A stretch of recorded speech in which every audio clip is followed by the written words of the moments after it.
डोंबिवलीच्या शिरपेचात मानाचा तुरा रोवणाऱ्या जान्हवी कुलकर्णीच्या यशाची सध्या सर्वत्र चर्चा होत आहे. अभ्यासाचा ताण न घेता कला आणि तंत्रज्ञानाचा योग्य समतोल साधत जान्हवीने 10वीच्या परीक्षेत 100% गुण मिळवत आजच्या पिढीसमोर एक आदर्श निर्माण केला आहे.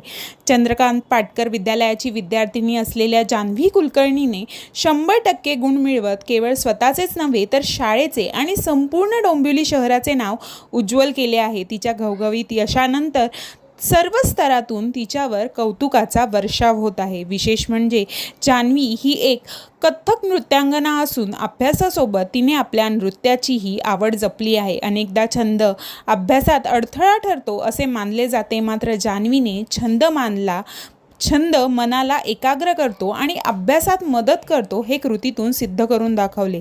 आजच्या काळात मोबाईलला अभ्यासातील अडथळा मानले जाते, पण जान्हवीने मोबाईलचा वापर मनोरंजनासाठी नव्हे तर ज्ञान मिळवण्यासाठी आणि शंका निरसनासाठी करत तंत्रज्ञानाचा सकारात्मक उपयोग केला. सांस्कृतिक नगरी म्हणून ओळखल्या जाणाऱ्या डोंबिवलीच्या ओळखीला जान्हवीने आपल्या कलेतून आणि शैक्षणिक यशातून आणखी उंची मिळवून दिली. जिद्द, चिकाटी आणि वेळेचे योग्य नियोजन असेल तर अशक्य काहीच नाही हे जान्हवीने दाखवून दिले आहे. छान वाटतंय. देवाची कृपा, आईबाबांचा आशीर्वाद आणि माझी मेहनत थोडीफार. कसा अभ्यास केलास? काय नाही, मी लेसन्स झाले शिकवून की त्याचा सेल्फ स्टडी करायचे, स्वतः समजून घ्यायचे. टेक्स्टबुकवर पूर्ण अभ्यास मी केलेला आहे.